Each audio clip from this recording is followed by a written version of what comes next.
31 ડિસેમ્બરને લઈને આજના યુવાનો નવા વર્ષની ઉજવણી માટે મદિરાપાન તેમજ માદક પદાર્થનું સેવન કરતા હોય છે, જેને લઈને દાદા કી સેના ગ્રુપ દ્વારા કડક બંદોબસ્ત રહે તે માટે જિલ્લા કલેક્ટરને આવેદનપત્ર આપી રજૂઆત કરાઈ છે। 31 ડિસેમ્બરને લઈને યુવાધનો નશો કરીને નવા વર્ષની ઉજવણી કરતા હોય છે, તેવામાં દાદા કી સેના ગ્રુપ દ્વારા જિલ્લા કલેક્ટર કચેરી ખાતે આવી સૂત્રોચ્ચાર કરી રજૂઆત કરવામાં આવી હતી કે સનાતન હિન્દુ ધર્મના પ્રચાર અર્થે સામાજિક સેવા સંસ્કૃતિને સભ્યતા લઈ નવા વર્ષની ઉજવણી કરે, સાથે જ 31 ડિસેમ્બરના રોજ લોકો મદિરાપાન તથા માદક દ્રવ્યોનું સેવન કરી પ્રોહિબિશન કાયદાનો ભંગ કરતા હોય છે। આવા અનેક પ્રસંગો ભૂતકાળમાં જોવા મળ્યા છે। નવા વર્ષ 2024માં ખોટી રીતે પ્રવૃત્તિના કારણે કોઈપણ ધર્મનો યુવાન વર્ગ કુટુંબની ફેશનના માર્ગે ના વળે તે માટે દાદા કી સેના ગ્રુપ દ્વારા જિલ્લા કલેક્ટર કચેરી ખાતે આવી આવેદનપત્ર આપી રજૂઆત કરાઈ। સાથે દાદા કી સેના ગ્રુપ દ્વારા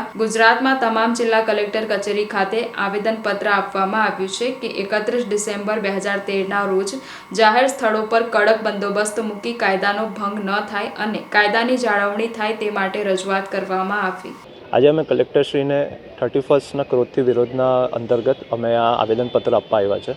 અમારું આવેદન એટલું જ છે કે 31 એ કોઈપણ જાતિનો કે કોઈપણ ધર્મનો કાર્યક્રમ નથી કે ઉત્સવ નથી, તો એના સંદર્ભમાં અમે અમારા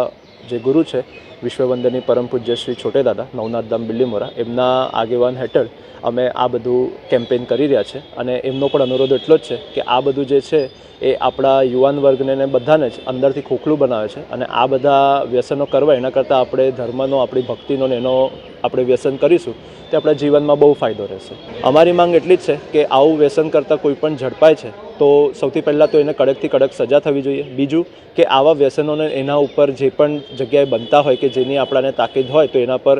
આપણે કડક પગલાં લઈએ અને આ બધી વસ્તુઓ મળતી બંધ થાય। જે આપણાને ખબર છે કે ઘણી બધી જગ્યાએ હજી મળે છે, ભલે બધું આપણે કડક કાનૂન રાખીએ છીએ, તો આ બધું બંધ થાય જેથી આવનારી પેઢીને પણ એક સાચી માર્ગદર્શનમાં લઈ જઈએ।